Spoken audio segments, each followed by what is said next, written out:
Hello and welcome to National Focus. I am Shaakira, Pierre. Dominica takes action to assist Bahamas in the aftermath of Hurricane Dorian. The first phase of the Dominica-China Friendship Hospital will be officially commissioned on Friday, and U.S. Ambassador applauds Dominica for its resilience following the ravages of Hurricane Maria. Details of the headline stories and more coming up.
Welcome back. The first phase of the Dominica-China Friendship Hospital is scheduled for Friday, 6 September at the Lindo Park in Goodwill. Minister for Health, Honorable Dr. Kenneth Daru, says this is an exciting time for the health sector in Dominica. We are here with the Honorable Minister for Health, Dr. Kenneth Daru. He's going to speak about the preparations for the opening of the Dominica-China Friendship Hospital, scheduled for Friday, 6th of September at the Lindo Park in Goodwill. So, Honorable Daru, you can give us a little details about the preparation for the opening. Okay, sure, and of course, thank you. Thank you for having me. Preparations are on cue. In fact, Cabinet approved the formation or the setting up of a planning committee made up of a number of what we refer to as the stakeholders. So not only personnel from the Ministry of Health, but also from the Foreign Affairs, of course having to interface with our Chinese counterparts, the police, and the various other government agencies which have directly or some indirectly something to do with the Dominica-China Friendship Hospital. So as I said, this planning committee has been meeting regularly, of course weekly earlier on, and in recent times every other day. In fact, our last meeting was on Monday, and we're also meeting at 2 o'clock this afternoon, and to do, I would like to think maybe a penultimate walkthrough as to the site for the actual ceremony, and also the phase one, the two physical structures completed as it pertains to the phase one of the Dominica-China Friendship Hospital. I am satisfied with what has been done thus far. Of course, there are a few logistics, that have to be put in place. Of course, these things activity, the ones that tend to set up, and communication, broadcasting, and all of this. But preparations are on schedule. And as I said, we don't anticipate any major hiccups. And if you recall, I'm not sure if you were wrong when we had the groundbreaking ceremony of this very same project. It was really a wonderful ceremony, a really wonderful function, and I'm hoping that we can carry that forward today, even with what should be an even bigger celebratory occasion, because we're talking about the completion of the phase one of this all-important national project. As the Minister of Health, I'm very excited, and why shouldn't I be? I think this is a project that we've labored with for a number of reasons. Having to build a new hospital on a current site and existing site while continuing to provide the service to the citizenry. Some said it couldn't be done, Again, like I've done many times before, I would like to reiterate and really thank all of the health providers, the staff of the Princess Margaret Hospital, all one, for their cooperation, and even the citizens, the patients, those admitted, and of course those visiting, because with the nuances and everything else, the negative impact has been kept to a minimum. And I see no reason why we shouldn't continue along that trend as we continue the construction of the other five phases of the hospital. So everything is set. As I said, invitations have been sent out to all the dignitaries, of course, ministers of government, other officials. We're expecting, of course, there's an open invitation to all Dominicans. We will have lots of seating, of course. Where seating is not available, depending on 10,000 people show up, you know. We also provide tents, you know, to weather the elements, of course, excess sun or the rain, in case this happens. And we're looking forward to, as I said, really, I think what is going to be a historic day for Dominica. But Honorable Minister of Health, we know that for the DLP administration, health has always been a priority, and even with the opening of the new national hospital, we see the modern equipment. Yes. Can you speak a little on that for us? Yes, sure. Like I've always said, that the building by itself wasn't going to cut it.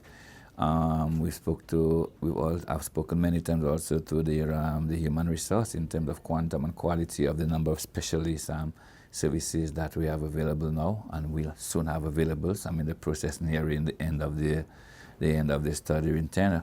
I think my good friend Dr. Pierre spoke of it at the rally in St. Joseph. I think he spoke about it very concise and precise, you know, that we see services and things happening at even the old PMH that never before, you know, happening.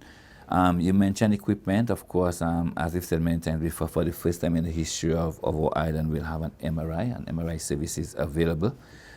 We have also procured a brand new CT scan machine. So while CT scan services were available at the old PMH, the machine has served a few years, so we felt that it was a little awkward, you know, maybe a little counterproductive taking in a almost decade-old machine to carry it forward into the spanking new building. So we've procured a new CT scan machine. The much talk about the HIFU equipment, the one they said that cost $50 US, okay, but I think I've already cleared the air. You're talking about a $7 million US investment for non-invasive surgical operation, especially as it pertains to tumor treatment, especially prostate cancer. So men out there, goodness for you. In addition to a number of other new equipment, the lab, I think the lab is already functioning at the new building as we speak. New diagnostic services available at the lab. So it's a complete package. And honestly, as a Minister of Health, I think I see no way but up for us at this stage. Of course, as I said, we have to now deal with some of the other needling issues as it pertains to universal health coverage, and you know, we've started this national health insurance pilot program. We're hoping that this can, of course, expand until each and every Dominican is qualified or eligible. Of course, the issue of funding of this program, okay, has to be discussed. We know the government has been capitalizing this program from its inception, but we now have to look as to the sustainability of this program.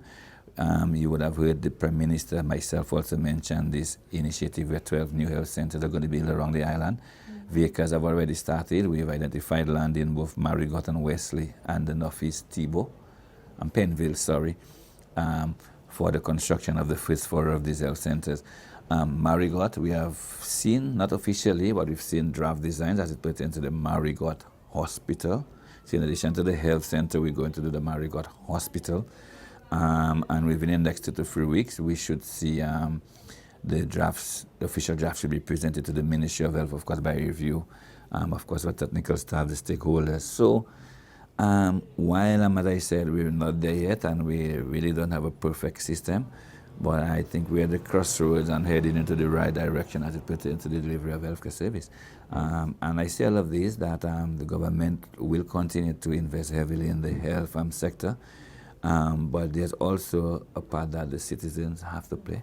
The providers, first and foremost, the doctors and nurses, they've been doing an excellent job, some of them working under very trying conditions. We had a situation in Wesley recently, which I had to visit to dispel. But also we're asking the cooperation of our citizens also in ensuring that that everything works out fine, and you're looking at a very I think very optimistic and upbeat Minister of Health, and I see no way about the next level for us, and we're hoping that with our thrust towards climate resilience and Dominica being the nature isle of the world, we're hoping that right now the situation can be reversed. So we've seen many more people traveling in St. Lucia and other neighboring islands. So we hope that people can now, it can be in reverse. People can start coming to our island to seek some of the services. Yeah. Okay, so as you heard it's exciting times for the Ministry of Health in Dominica, and for the opening ceremony or the big celebrations for the new National Hospital, you can tune in to GIS on Friday at 3:30 p.m. at Lindo Park in Goodwill. The government of Dominica has announced a course of action to assist the government and people of the Bahamas, which has been battered by Hurricane Dorian. The slow-moving Category 5 storm caused severe flooding, destruction of property, and loss of lives. Mervyn Matthew reports. Hurricane Dorian, the fourth named storm and second hurricane of the 2019 Atlantic hurricane season, has wreaked a path of destruction on the islands of the Bahamas. Please pray for us, everyone, please pray for us. From all accounts, we have received catastrophic damage. Pray for Abigail, please, I'm begging you. My baby's only 4 months old, please. Described as one of the most powerful Atlantic storms on record, Dorian, a Category 5 storm, slowed to a catastrophic halt over the Bahamas on Monday, pounding the islands with winds of 185 miles per hour and higher gusts of 200 miles per hour, decimating neighborhoods. Storm surges of 18 to 25 feet above normal tide levels and higher destructive waves caused widespread flooding. The initial reports from Abaco is that the devastation is unprecedented and extensive. The full extent of the damage wrought by the devastating storm on the Bahamas will only be understood after the monster storm crawls away and the waters subside. Once the all-clear is given by the authorities, the Bahamian Prime Minister, Honorable Hubert Innes, hopes that relief will begin to reach those affected. Due to the extent of the devastation, when weather permits and transportation resumes, I ask Bahamians and residents on islands not devastated by this monster storm to open their homes to friends, families, and others who may be in need. In Dominica, government was preparing to take action to assist the government and people of the Bahamas. The preliminary information indicates that catastrophic damage and possible loss of life have occurred on the Abacus and Grand Bahamas. This was top on the agenda for meeting of cabinet on Monday, and by 10 a.m., Deputy Prime Minister Honorable Reginald Austrie announced the government's first step to assist the battered islands. The cabinet has taken a decision to immediately transfer $100,000 to the government, and we're also indicating, if possible, to support US dollars, if it's possible, to assist the children of the Bahamas in their education. Cabinet also held a meeting with officials of the Office of Disaster Management, chairs of various disaster committees, national security and fire services, non-government organizations, and the private sector. The reason for the meeting was to solicit recommendations for preparing a comprehensive national response for providing emergency relief to the government and people of the Commonwealth of the Bahamas who have been suffering this prolonged onslaught of the Category 5 Hurricane Dorian. One of the main decisions taken was the creation of a Bahamas disaster relief account at the National Bank of Dominica to allow nationals the opportunity to assist the hurricane-battered islands. Many people have been asking about how they can contribute to the process, but bearing in mind that the logistics between the Bahamas and Dominica can be very difficult, especially in that period, and then with the lack of communication flowing, we felt it better that in this early period that we resort to making cash contributions rather than the usual contribution of dry goods and foods and clothing. Other decisions taken at Monday's meeting include the deployment of 15 police officers, which will be facilitated by the regional security system, and the selection of 8 fire officers to assist in the recovery process. The Ministry of Health will also provide 20 health professionals to assist with the provision of health services. This would include doctors, nurses, and physiotherapists, and this will be deployed into 2 various groups. A team of 6 from the Dominica Water and Sewerage Company, DOWASCO, will also assist with the immediate restoration of the water supply of the affected islands, while Dominica has committed to deploy a team. Digicel will also deploy a technical team to restore the network of the islands, and the Dominica Red Cross is on standby to deploy trained volunteers to assist with government's interventions in the Bahamas when necessary. The government has also committed to assist with the provision of school spaces to be determined by the number of Bahamian students in need. We're just days away from the 2nd anniversary of the destructive Category 5 hurricane which devastated Dominica. Nationals remember the overwhelming response from countries and organizations in the region and across the world who rushed to Dominica's aid. Among them, the government and people of the Bahamas. Bahamian Prime Minister Honorable Dr. Hubert Innes, concerned about the education of Dominican students, went to Parliament following Maria to propose special assistance for them. The government proposes to temporarily relax the immigration rules for a number of school children from Dominica who wish to continue their education.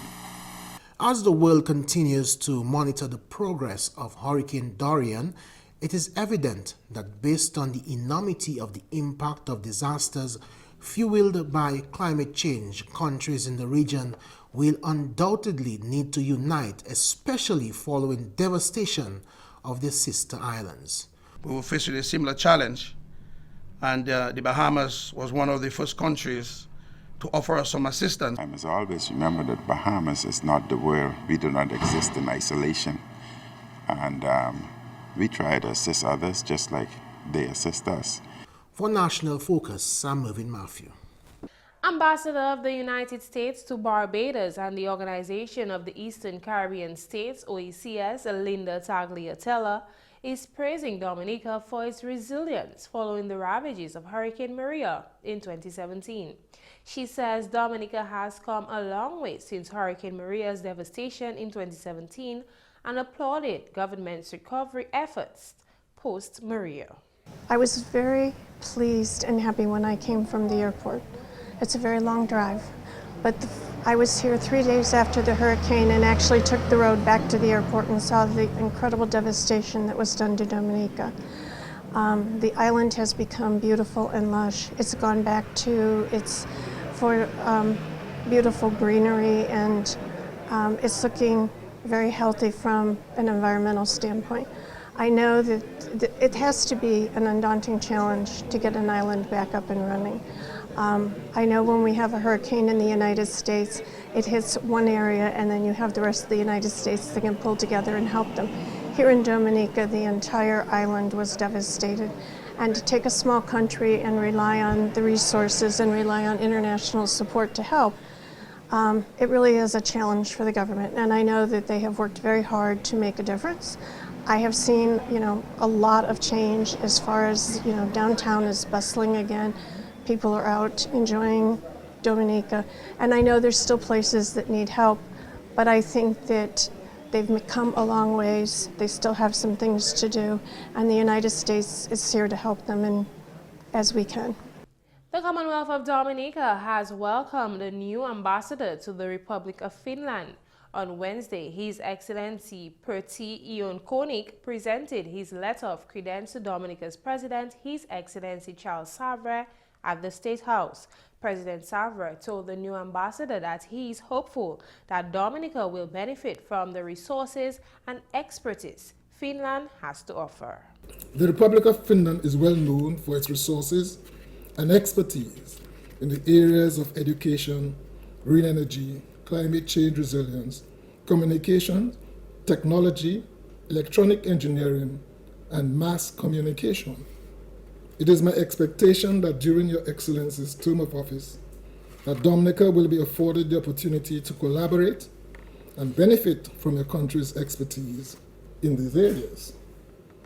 I therefore look forward to Your Excellency's effort to maintain and strengthen the bonds of friendship and cooperation which already exist between our two countries. I also note Finland's commitment to further strengthen and deepen bilateral relations, as well as cooperation with the Organization of Eastern Caribbean States and CARICOM through its various development programs being channeled through the EU. Finland has been assisting small island developing states, SIDS, with the fight against climate change. His Excellency Savra says the assistance will play a critical role in helping Dominica to realize its goal of being the first climate-resilient nation in the world. Your Excellency, as the rotating President of the European Union Council, Finland is strategically placed regarding the EU's response to natural disasters in the Caribbean. The recent devastating effects of Hurricane Irma and Maria on several Caribbean islands in the region is most graphic illustration of the increased vulnerability of our Caribbean region.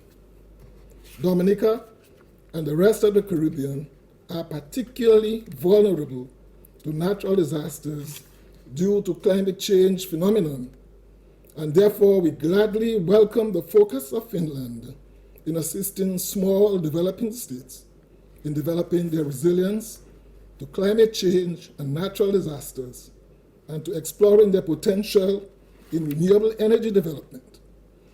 Hence, cooperation in climate change, resilience, and renewable energy is a major priority for Dominica and a critical prerequisite in attaining our set goals to reconstruct Dominica as possibly the first climate-resilient country in the world. Finland's ambassador pledged Finland's continued support to work with Dominica and seeks to strengthen that partnership which already exists between the two countries. Dominica and Finland established diplomatic relations in 2009. You're watching National Focus and more when we return.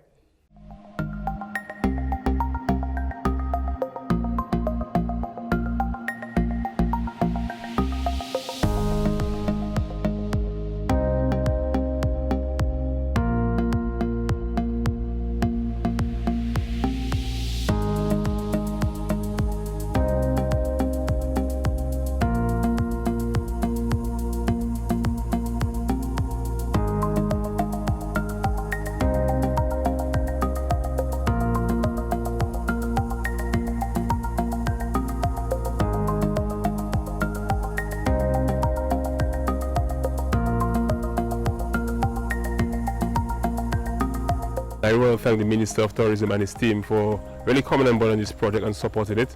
And once it is completed, like I said, you will see an enhanced trail.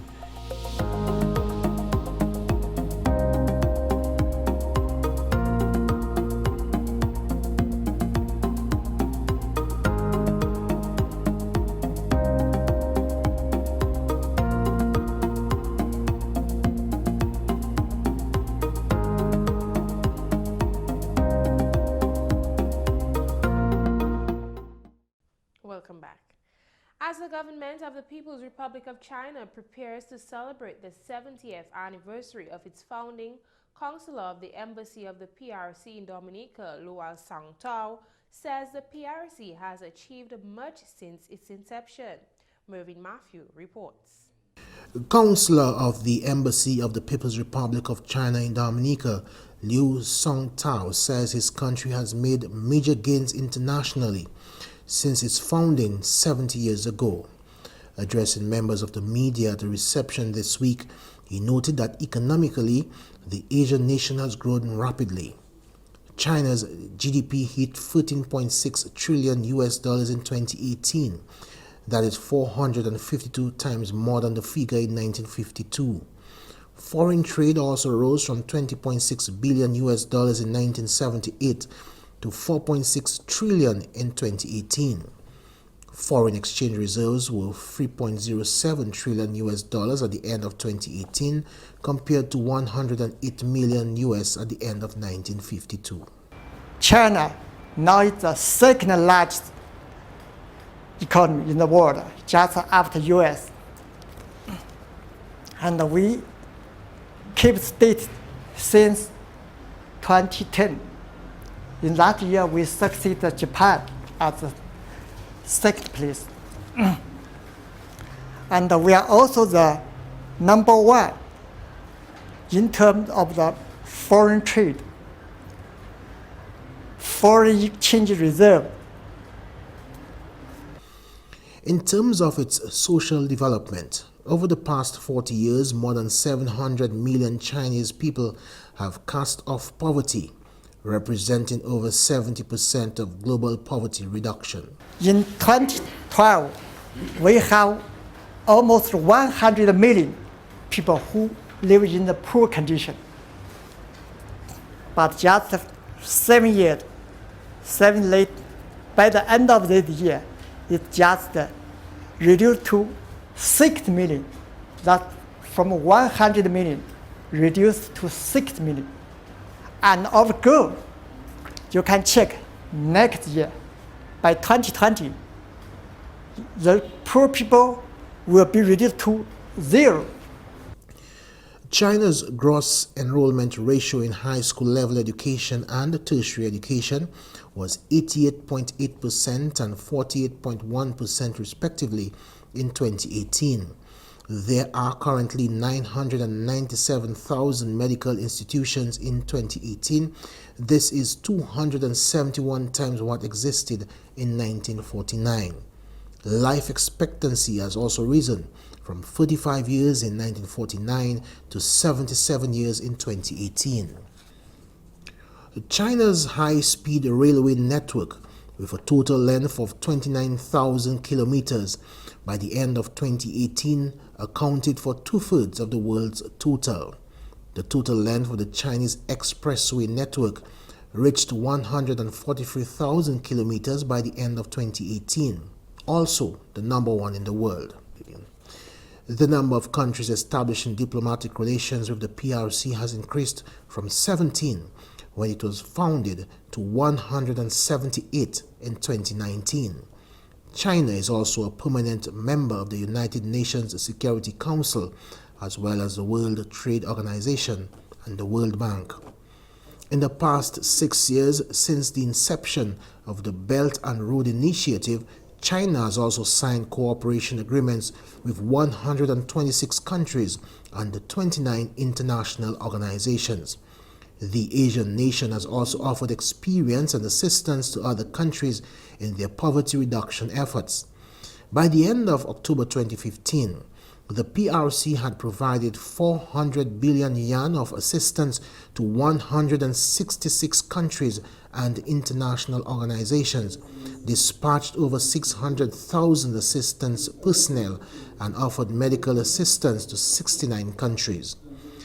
China has also set up over 500 Confucius Institutes and over 1,000 Confucius classrooms around the world. And hopefully, your country, in the state college, will have the Confucius classroom by the end of this year or the beginning of next year. We are very near the signing of a contract. Yeah. That means you don't need to go to China to learn Chinese. You can learn Chinese and learn Chinese culture here in your country. Clearly, the PRC has grown significantly since its inception in 1949, and the preparations are in high gear for the celebrations of its 70th anniversary on October 1st, 2019. Celebrations which will include an address by President Xi Jinping, a military parade, and grand evening gala at Beijing's Tiananmen Square. For National Focus, I am Mervyn Matthew reporting.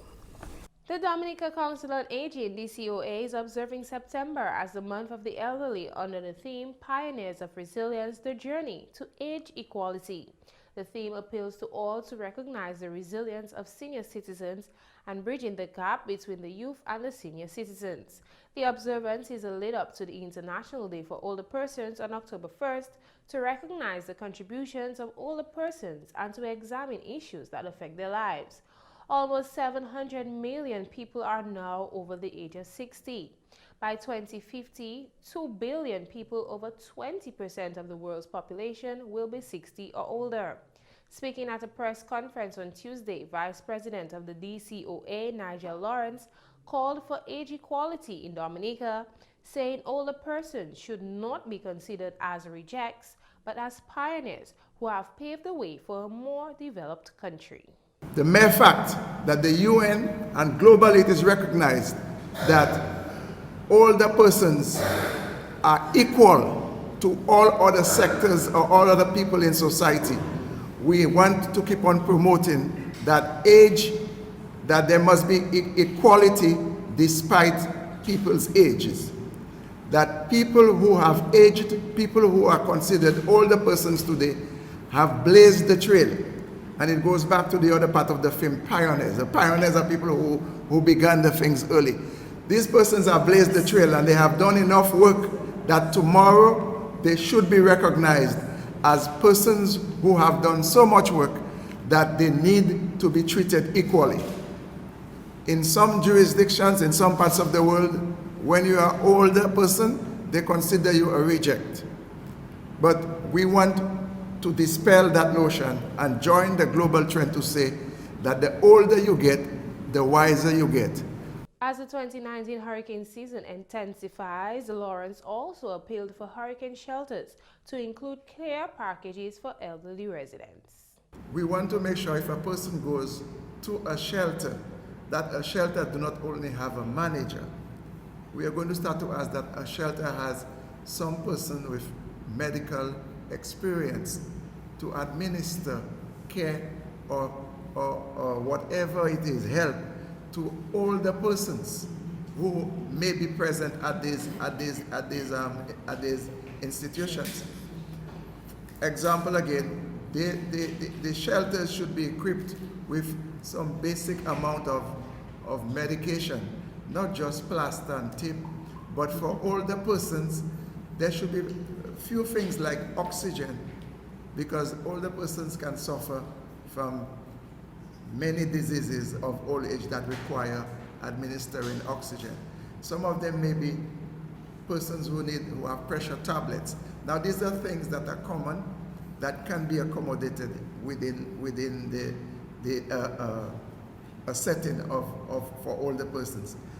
DCOA board member Colin Booley says this year's theme is meant to draw the nation's attention to senior citizens who have blazed the trail for resilience in Dominica. In terms of the world theme, that we can be considered a model council, a model organization who has been able to generate that respect, and we thank the various governments that have always recognized the elderly, some more than others, and have included them in the agenda. So we have managed to do this. And there are many countries where such a thing does not happen. So as being a model, what are we going to do about it? We need to record this month very carefully so that we can share with others. For example, we have the big disaster that is presently occurring in the Bahamas, and we can share with them how our elderly survived, how they were accommodated, and what were the programs that needed to be put in place, or those that still need to be put in place. In more news, the Adult Education Division hosted a national exhibition last Friday to showcase the work of men and women who participated in the 2019 summer program. Aliyah Martin reports. The Adult Education Division hosted a national exhibition last Friday depicting the success of participants of its 2019 summer program. 279 men and women participated in the program, which ran from July 8th to September 1st. Various arts and skills were showcased at the national exhibition, ranging from braiding, nail art and clothing, makeup styles, cake decorating, and crafting. Facilitator of the floral arrangement component, Theodora Hamlet-Gray, is satisfied with the work done by 6 students. She hopes that more individuals show interest in the coming years. Yes, I'm satisfied. If you look around, you'll see this was done by one student. We did different shape. That's an oval, that's a triangle.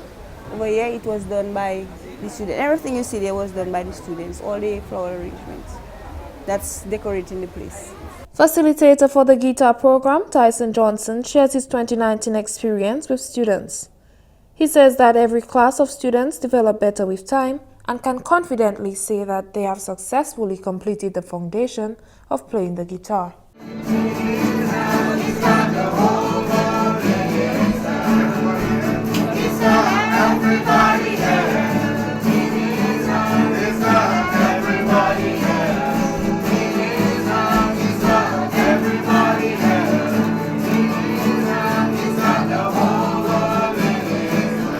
These students who saw just perform had only 8 classes, so it was 1 class per week, and it was very intense. I call it a very intense program.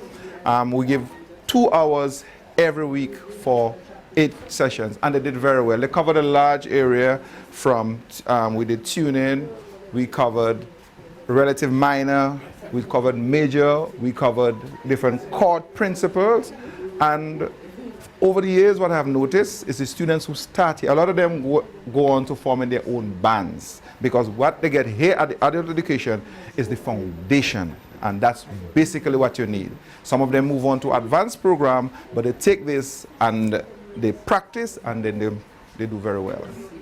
One of his trainees, Shirley Charles, also known as Lady S, is delighted that she got the opportunity to learn to play the guitar. She is looking forward to utilizing her new skills to improve her writing and musical career. I believe that learning an instrument enhances singing and the understanding of music in general. So that's one of the reasons why I took this course this year. GIS also caught up with Adult Education Officer for the Eastern District, Adasa Lokat, at Friday's exhibition. She highlighted a few programs held in her district. We had a guitar playing class at Pinsufria. We had in the Kalinago territory, we had sign language, electrical wiring, plumbing, tile laying, and cake decorating. If you look here, you can see this lovely doll. It is from the Kalinago class as well, from the cake class. I'd like to highlight one of our programs we had for the summer. That's a sign language class. It's one of the first we had in the rural areas. And it was taught by Abraham Fontaine and Ricky Barry. Head of Adult Education Division, Nadia Pinard, is satisfied with the participation from the 7 districts. She encourages others to participate in the programs organized by the division. We want them on board. So we want everyone to see adult education as not just for illiterates, but a place where you can come and enhance yourself, make your life better through by learning a skill or just becoming academic. The Caribbean Secondary Examination Certificate was one of the 2018 to 2019 classes held under the Adult Education Division. We have classes, CSEC classes going on at the prison, and this year they did exceptionally well. We had POB and everybody passed. The 5 who did it, we got 2 1s, I think, 2 2s and a 3. Pinard also highlighted a few activities planned for the month of September under the theme Building Resiliency through Adult Education.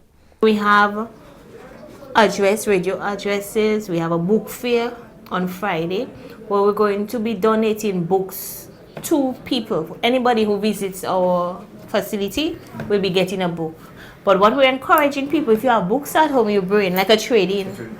So you bring books that probably you read already and we trade. And at 4 o'clock, we have something called Words and Wine, where we have entertainment. People can come and read poems and like an open mic event. I am Aliyah Martin reporting for National Focus.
that's all for this edition of National Focus. This newscast and others programs produced by GIS can be viewed on our GIS-Dominica Facebook and YouTube channels. You can also drop us an email at gis@dominica.gov.dm. From all of us here in the GIS News Production team, I am Shaakira Pierre. Thanks for watching.